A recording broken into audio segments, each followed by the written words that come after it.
కానీ ఆయన థాట్ ఏంటో కానీ నేనైతే అనిపించేది మాత్రం ఇది మాత్రం ఈ పర్టికులర్ పాయింట్లో మాత్రం ఈ షుడ్ హ్యావ్ డన్ దట్. అది మాది. ఇంకా మేయర్ గారికి వస్తారా? మేయర్ గారు ఆమె పాలిటిక్స్లోకి వచ్చేది మన బీఆర్ఎస్ పార్టీ త్రూనే వచ్చేది పాలిటిక్స్. ఆమె పాలిటిక్స్లో ముందు లేకుండే షీ వాజ్ ఆ పార్టీలోకి తీసుకొచ్చేది, పాలిటిక్స్లోకి వచ్చేదే బీఆర్ఎస్ పార్టీ నుంచి వచ్చేది. 2016 నుంచి ఎలక్షన్ అయ్యారు కార్పొరేటర్ లాగా, 2021లో అయ్యారు. దాని తర్వాత మన పార్టీ నుంచి మేయర్ అయ్యారు. ఇది మేయర్ ఏం డైరెక్ట్ పోస్ట్ కాదు, మేయర్ కూడా మన పార్టీ కార్పొరేటర్, మన పార్టీ కార్పొరేటర్ గెలిచాక మన లీడర్ గారు సెలెక్ట్ చేసి ఈమెను మేయర్ చేశారు. సో మనకు ఒక సెల్ఫ్ రెస్పెక్ట్, ఒక అదుండి మన కోసం పార్టీ మనకి ఇంత చేసినందుకు మనం పార్టీ కోసం ఉండాలని నేను కూడా వాళ్ళంటే ఐఎమ్ వెరీ వెల్కమ్, వాళ్ళు పోతే నో ప్రాబ్లం, అబ్సల్యూట్లీ మేయర్ గారు పోతే. బట్ ఒక సెల్ఫ్ రెస్పెక్ట్ కోసము పార్టీ ఇచ్చిన పోస్ట్ కదా ఇది, సరే నేను పార్టీకి వాపస్ ఇచ్చి నేను పార్టీ పోస్ట్కి రిజైన్ చేస్తున్నాను అని రిజైన్ చేసి పోవాలా. ఇవాళ కూడా సెల్ఫ్ ఏదో దానికి ఉంటేదో అది రూల్ ఉంది కదా, 4 years మటుకు ఇది పెట్టకూడదు అని రూల్ అడ్వాంటేజ్ తీసుకోకూడదు. మన సెల్ఫ్ రెస్పెక్ట్ అనేది కూడా ఒకటి ఉంటుంది. ఇది పార్టీ ఇచ్చిన పోస్ట్, మన కాన్స్టిట్యూషన్ రూల్ కదా, 4 years మటుకు తర్వాత ఎవరిని తీయలేరు కదా అని, అది రాంగ్.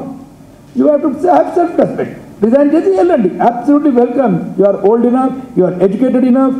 సో మంచిగా ఉన్నారు మీరు డిసిషన్ తీసుకోండి, నేను తప్పు పట్టను. కానీ మన పార్టీ మీకు చేసిన దాన్ని రెస్పెక్ట్ చేసి అదే పార్టీ పోస్ట్ వాపస్ ఇచ్చేసి మీరు ఎక్కడికైనా ఏ పార్టీకైనా వెళ్ళండి, ఏమైనా చేయండి. దట్ ఈస్ వాట్ నేను కూడా అనుకుంటాను. ఇవాళ రోజు కూడా ఆమె చేద్దాం. నాగేందర్ గారు ఈ ఫస్ట్ టైం కాదు, నేను రేపు ఇవాళ వచ్చినాక రేపు ఇక్కడ ఎంపీ ఓడిపోతారు. ఎంపీ ఓడిపోయినాక నెక్స్ట్ వచ్చి మళ్ళీ ఎమ్మెల్యేకి నుంచి ఉంటా అంటారు. మళ్ళీ ఎమ్మెల్యేకి ఎంపీలో ఒక బీజేపీ పవర్కి వస్తే మళ్ళీ ఎంపీ వెళ్ళి అక్కడ సెంట్రల్ ఇస్తారని మళ్ళీ వెళ్ళి జాయిన్ అవుతాడు. Nagender can never ever be in one party. నేను ఆయన చిన్నప్పటి నుంచి చూస్తున్నాను. ఆయన ఈ కెన్ నెవర్ బీ ఇన్ పార్టీలో ఉండే టైప్ మనిషి కాదు, ఆయన నమ్మదలిగే మనిషి కాదు. ఆయన ఎట్లయితే కేసీఆర్ గారు నా ఫాదరు నా ఇల్లు తీసుకోండి, ఆరోగ్యం ఉండే నా ఇల్లు తీసుకోండి అది చేయండి అని చెప్పి పెద్ద పెద్ద మాటలు మాట్లాడిండు. అసలు మా ఫాదర్ కంటే ఎక్కువ నేను ఆయన కోసం ఏదైనా సాక్రిఫైస్ చేస్తాను. ఇవాళ వచ్చి వాళ్ళు నిన్న ప్రెస్ కాన్ఫరెన్స్ చూస్తే పక్కన శివనన్న ఉంటేనే అబద్ధాలు ఆడుతుండు, ఇష్టం వచ్చిన నోటుకు వచ్చిన అబ్సల్యూట్ లైస్ చెప్తుంది. ఒక మనిషి రెగ్యులర్గా మాట్లాడు కానీ లైస్తో మనం కొట్లాడలేము. ఏమేం చేయొచ్చు, లైస్తో కొట్లాడలేము. అబద్ధాలు చెప్పే మనిషికి మనం ఎట్లా కొట్లాడతాం వాళ్ళతో? All fight, we can fight with anything but not with lies. లాజిక్తో కొట్లాడతాం, కానీ అబద్ధాలు ఆడేటోళ్ళకి ఏం పడుతాం? అది చూపించి తప్పు అని చెప్పి మనం కొట్లాడలేము. దట్ ఈస్ వాట్ నేను ఇవాళ కూడా చెప్తున్నాను. మీరందరూ వెళ్ళని ఏం పర్వాలేదు.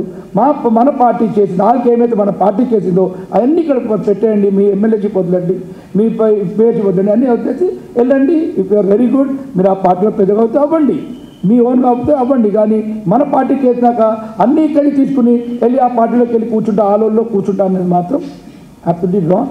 ఐ స్టిల్ రిక్వెస్ట్ నాకు బట్టి మా ఫాదర్కి నా ఏజ్ రెస్పెక్ట్కి అనేది ఏ పోస్ట్ కోసం వెళ్ళి ఉంటారు, ఏమైనా ఉండరు కాబట్టి ఆయన ఇప్పుడు ఏమైనా ఉంటే I still request him not to take any decisions like this. Thank you.